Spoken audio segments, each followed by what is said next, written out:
नमस्कार, आप देख रहे हैं गुड मॉर्निंग भारत न्यूज़। मैं सुशांत त्रिपाठी, प्रयागराज। आज हम बात करेंगे भाजपा के वरिष्ठ नेता उदयभान खगड़िया जी से। कुछ व्यक्तिगत सवाल, कुछ लोगों के जवाब, कुछ लोगों की चर्चाओं के बारे में रूबरू होंगे और बहुत चीज़ें होंगी। आइए बात करते हैं विधायक जी उदयभान जी से। जी नमस्कार। नमस्कार जी। कैसा है कुछ ये आज की जो राजनीति चल रही है, इसके बारे में कुछ आप बताएँ? अब तो थोड़ा जातीय राजनीति चल गई है। जी। जिस समय मैं कारागार के बाहर था, उस समय राजनीति बहुत साफ-सुथरी थी। अब थोड़ा राजनीति जातिवाद का झुकाव ज़्यादा ले चुकी है। जी। आजकल जो नेता लोग हैं, जो श्रेष्ठ हैं, वो जातियों पे विशेष ध्यान दे रहे हैं और लोगों को ध्यान हट गया है। इसका कारण क्या है? अब तो अंदर खाले मुझे सुनने में मिला है, कई कार्यकर्ता जाते भी हैं कि कुछ नेता लोग ऐसे हैं जो केवल अपनी जात का काम करते हैं, दूसरे की जात की सुनते भी नहीं हैं। ये राजनीति के लिए अच्छा संकेत नहीं है और लोकतंत्र के लिए भी अच्छा संकेत नहीं है। सबका काम, अगर आप राजनीति में हैं, तो सबका काम करना चाहिए, सबके बारे में सोचना चाहिए। शादी विवाह में जात बिरादरी का सोचिए, वहां तक तो ठीक है, लेकिन राजनीति में अगर केवल जात बिरादरी तक आप सीमित हैं, तो ये देश के लोकतंत्र के लिए अच्छा नहीं है। ऐसा मेरा सोचना, मेरा ये व्यक्तिगत सोच है मेरी। लेकिन उसके बावजूद भी आप देख रहे हैं कि जिस तरह जो बीजेपी के कार्यकर्ता हैं, उनके साथ अमानवीय व्यवहार भी होता है और कहीं न कहीं पार्टी से वो संतुष्ट नहीं है और कोई भी बड़ा मंत्री आता है कद्दावर बीजेपी का जो सर्किट हाउस रुकता है, वहाँ एक लंबी-सी लाइन लगी रहती है। इसका विशेष कारण क्या देखिए, लाइन लगने का कारण ये है कि एक तो दो चीजें मैं मान के चलूंगा। इधर देखने को आया है कि लोग पद की लोलुपता में ज्यादा बह गए हैं। है? पहले इतना पद के पीछे नहीं दौड़ते थे, पहले काम के पीछे दौड़ते थे। अब हर आदमी को पद की लोलुपता हो। दूसरा जो थाने का काम है, जो तहसीलों का काम है, उसमें थोड़ा गिरावट आई है। तो जब वहाँ नहीं सुनी जाती, तो अपनी नेतृत्व के पास आदमी जाता है कि शायद हमारा नेतृत्व कहेगा तब सुनी जाएगी।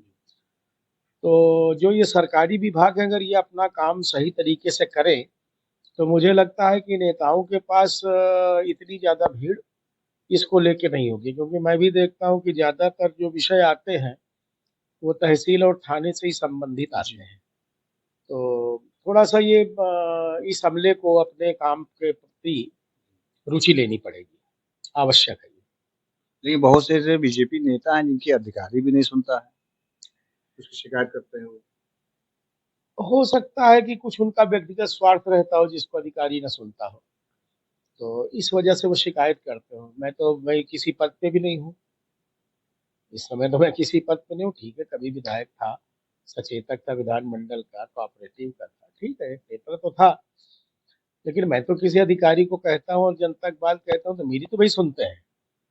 और मुझे लगता है कि अगर आप पब्लिक की बात करोगे, जनहित की बात करोगे, कभी-कभी कुछ अधिकारी ऐसे मिल जाते हैं जो बहुत एरोगेंट रहते हैं, जो उस चीज़ को सुनना नहीं चाहते, क्योंकि उसमें उनको मेहनत करनी पड़ेगी। कोई सही काम करने के लिए मेहनत करनी पड़ेगी। तो उनको बताना पड़ता है कि आप अपने को ठीक करो, ये विषय ऐसा है। तो मुझे लगता है कि समझाने पर और उनको जब सही तथ्य बताए जाते हैं, तो 90% तो ठीक हो जाता है। अब 10% मानसिकता को भई नहीं बदल सकते, वो भी तो हमारे ही आपके बीच से अधिकारी हुए हैं। कोई किसी दल की मानसिकता से हो जाता है, कोई किसी वर्ग की मानसिकता से हो जाता है, तो वो थोड़ा-सा प्रॉब्लम क्रिएट होती है कभी-कभी। आगामी क्या योजना है आपकी बीजेपी की तरफ? मतलब किस प्रकार की योजना? चुनाव की योजना है आगे? देखिए, अभी तो मैं मेरी पत्नी नहीं रही, तो अभी तो मैं शुद्ध रूप से 1 वर्ष तक उनके ही कार्यक्रमों में लगा हूँ। अभी कोई ना राजनीति में हूँ, ना राजनीतिक गतिविधि है, ना कोई वो है। लेकिन अब इस वर्ष को पूरा होने के बाद, जो मेरा केंद्रीय नेतृत्व कहेगा, संगठन जो कहेगा, जिस दिशा में वो चाहेंगे, उस दिशा में सोचा-विचारा जाएगा, किया जाएगा। वो चाहेंगे चुनावी योजना में जाएँगे, संगठनात्मक चाहेंगे, उसमें जाएँगे, वो कहेंगे कुछ नहीं, घर बैठिए, तो घर बैठे रहेंगे। ये तो तय उनको करना है कि कहाँ कितना नहीं, क्या कुछ करना अपना है। भी तो आपका रुझान होगा कि हाँ, ये दिशा होगा, तो ये देखिए, योजना होगी। मेरा कहना है कि विधायक और सांसद होने के बाद भी लोग रो रहे हैं ना, चिल्ला रहे हैं ना कि भाई कोई नहीं सुनता है, चिल्लाते हैं। जी। ईश्वर की कृपा है मेरे ऊपर, मेरे साथ इतने कार्यकर्ता हैं कि मैं उनका काम करा पाने में सक्षम हूँ। तो किसी भी व्यक्ति को सामाजिक कार्य करने से तो कोई नहीं रोक सकता। उसके साथ जो जनता जुड़ी है, उसके जुड़ाव से तो उसको कोई नहीं रोक सकता है। तो जिसके साथ जनता है उसको तो कुछ न कुछ ऊर्जा अपनी जनता से प्राप्त होती रहती है। वो तो आपको लगातार प्राप्त हो ही रही है। हाँ, बिल्कुल प्राप्त हो रही है। मेरे साथ इतने लोग हैं और लोगों का भरोसा है मेरे ऊपर, वो भरोसा मैं टूटने नहीं देता हूँ। तो मेरे विषय में तो मेरा नेतृत्व और मेरे साथ के लोग जो जनता है मेरे साथ वही निर्णय लेते हैं, जो वो कहते हैं मैं उसी दिशा में चल पड़ता हूँ। सीधा-सीधा ये। कारागार में आप रहे, उन दिनों में आपने बहुत चीज़ें देखी, सोची-समझी होंगी। क्या जो आरोप लगे होंगे, क्या थे वो? क्या आपको क्या लगता पीड़ा हुई। है? जैसे कोई आरोप आपके ऊपर अनर्गल लगा दे, तो पीड़ा होती है। तो पीड़ा रही और उस पीड़ा को ना तो शब्दों में बयान किया जा सकता है, ना अपनी लेखनी से लिखा जा सकता है। वो आदमी को घुट-घुट के मर जैसे एक इज़्ज़तदार आदमी के ऊपर आप कोई अ, धब्बा लगाने की कोशिश करें, जो गलत हो, तो उसको बहुत पीड़ा होती है। तो ये आरोप जो मेरे ऊपर राजनैतिक रूप से लगाया गया, ये आरोप मुझे पीड़ा देता है कि मैं उस नेचर का हूँ नहीं, वो घटना से मेरा कोई लेना-देना नहीं है। और उसके बावजूद भी अगर इस प्रकार का आरोप लगे, तो मन बहुत कुंठित और पीड़ा से ग्रसित होता है। और कुछ यहाँ बताना चाहते हैं हमारे दर्शकों को आप? दर्शकों को बताने का क्या है, दर्शकों को मैं तो कहता हूँ कि जो कार्यकर्ता हैं, संयम बना करके और यह विचार करें कि हमें जन सेवा करनी है, राजनीति करनी है। अगर ये विचार होगा तो मन आपका बहुत प्रसन्न नहीं रहेगा, ठीक ना? आप समाज सेवा करने की सोचो। जब आप समाज सेवा करोगे, समाज सेवा में आगे बढ़ोगे तो राजनीति फिर अपने आप होने लगती है। और अगर आप सोचो कि हम राजनीति करें और फिर समाज सेवा नहीं हो पाती है। तो इसलिए समाज सेवा पहले करो, समाज के बीच में रहो, उनके सुख-दुःख में आप शामिल रहो और केवल उतना ही मत करो, अपने व्यापार और धंधे को पहले देखो।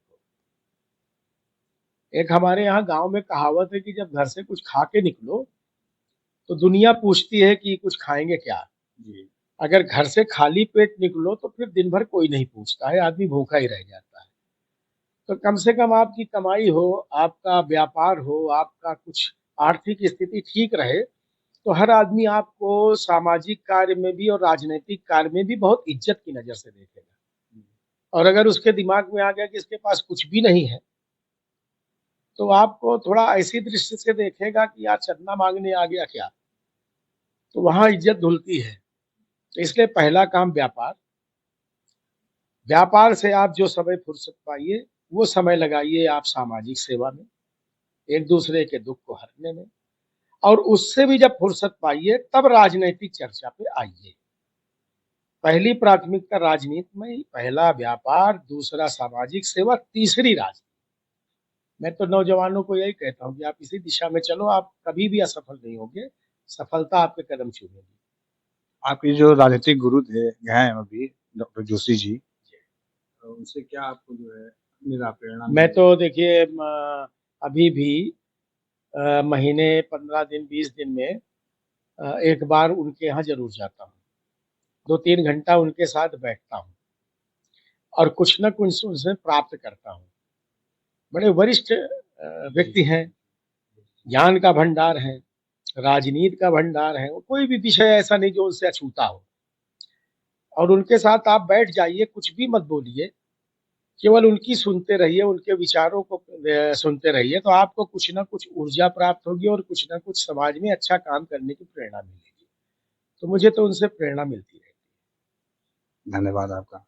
कह सकते हैं कि उदयभान कवि जी बताते हैं कि जो चीज़ें हैं, जो भी नेता के लोग हैं, कार्यकर्ता लोग हैं, पहले समाज सेवा करें, तब राजनीति करें। आप देख रहे हैं गुड मॉर्निंग न्यूज़, मैं सुशांत त्रिपाठी, प्रयागराज।